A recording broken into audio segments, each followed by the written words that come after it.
If you haven't already heard about him, you've probably been living under a rock this arc. The mystery conjured from the man marked by flames has been a hot topic amongst the One Piece theorists. Different names have been popping up left, right and center to who this man could be, but there's a certain character who I haven't seen anyone bring up in this conversation yet. So today I'm gonna bring this character into the light of the conversation and who I think is a very likely candidate in being the man marked by flames. I've come up with 3 necessary conditions that this candidate to be the man with the burn scar must satisfy. Now let's go over number 1. When the Pirate King Gold D Roger made his way to Laugh Tale, he done so with the help of 4 road poneglyphs. The first one was being held by Big Mom. The second one was located in Wano. The third one was located in the Zhao Kingdom. And the fourth one was being held at Fishman Islands. The road poneglyph being held at Fishman Islands was no longer there by the time the Straw Hats got there. And we know from the previous chapter that it has to be this road poneglyph that the man with the burn scar is said to be holding.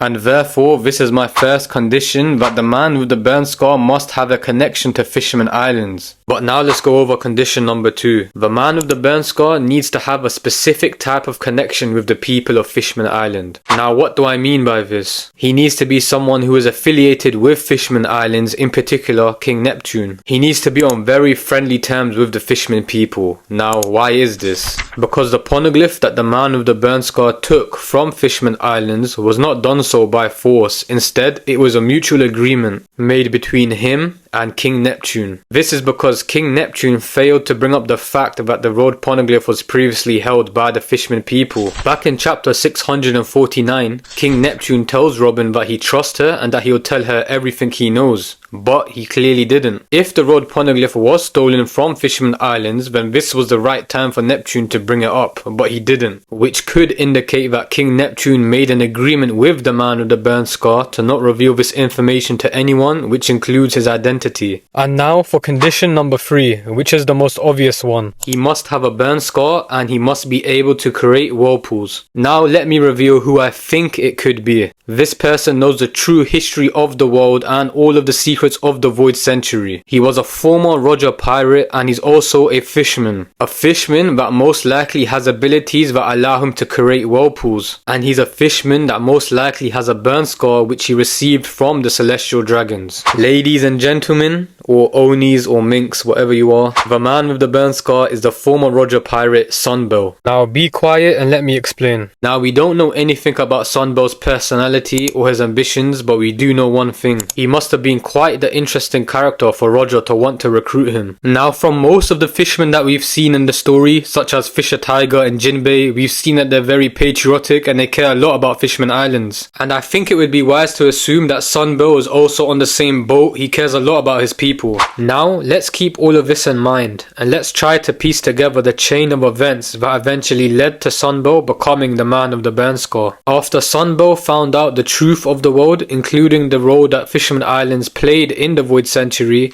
and after Roger's execution, Sunbell returned back to Fishman Islands. Sunbell was aware of the fact that because the Great Pirate Era had already begun, it makes Fishman Islands a much bigger target to those who want to find the One Piece. And therefore, one of the reasons why Sunbell wanted to take the road poneglyph from Fishman Islands was to protect Fishman Islands from very dangerous and strong pirates who were looking for the road poneglyph. But there could also be another motive behind Sunbell taking the road poneglyph from Fishman Islands. In what seems to be poetic irony, but it could have been done on purpose, we see former Roger pirates like Crocus and Rayleigh who have almost strategically placed themselves in checkpoints throughout the Grand Line. They've situated themselves in locations where it's very likely they will come across the next Joy Boy, the person who would surpass their former captain and turn the world upside down. And it's very likely that Sunbell may also want to see the person who would surpass their former captain. So he took the final road poneglyph and made his way to the New World so he could wait for this man to come. We've only seen a glimpse of the Roger pirates together, but we've seen just how impactful Roger was on their lives. It just makes sense for the former Roger pirates to want to dedicate the rest of their lives to witnessing or even helping the man that will surpass their former captain. Now if Sunbell is the man of the burn scar, then his motivations are there to see. He wants to protect Fishman Islands and at the same time meet the man who will be the next pirate king. But there's more to this theory. Now you might be thinking, where's his burn scar? It's likely he was a slave in the past and the Celestial Dragons gave him a burn mark. And this could be the burn mark which everyone distinguishes him by. Or the reason why he's known as the man marked by flames or the man with the burn scar is because of these tattoos on his arm. His tattoos resemble flames, and it also looks a lot like the ones Yaruj has. We also see here that Sunbell wields a trident, which is a symbol of Poseidon, who is believed to be the god of the sea. And the trident is also known as a weapon of one of the three main deities in Hinduism, Shiva. Sunbell uses a weapon that has a lot of powerful symbolism, and this just reinforces the theory that he's the man with the burn scar, as it would be very fitting for someone who wields a trident to be able to create these whirlpools. Sunbell's name could also have a lot of importance here. Throughout the story of One Piece, we've seen a lot of mentioning of the dawn. There's been plenty of hints and connections to Luffy being the one to bring this dawn to the world. And when you take a look at Sunbell's name, it could be a metaphor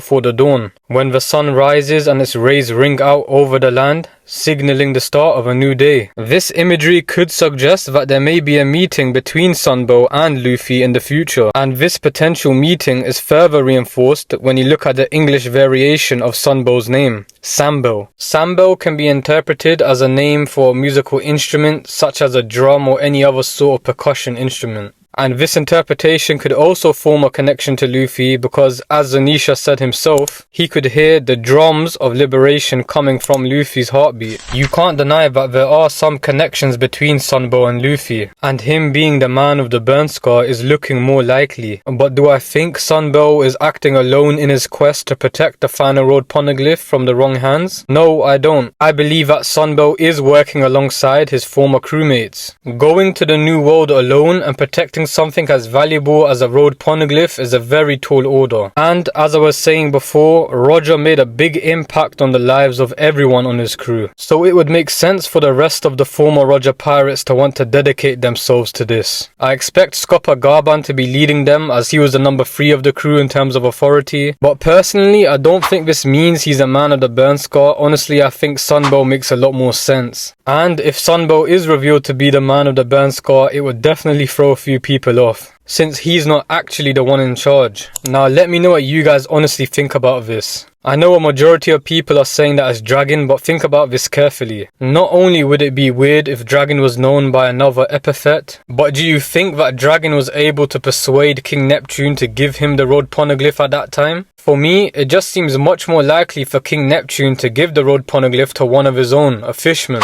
But yeah, comment who you guys think it is down below and explain it. I'm gonna end this video here, and I'll see you guys next time.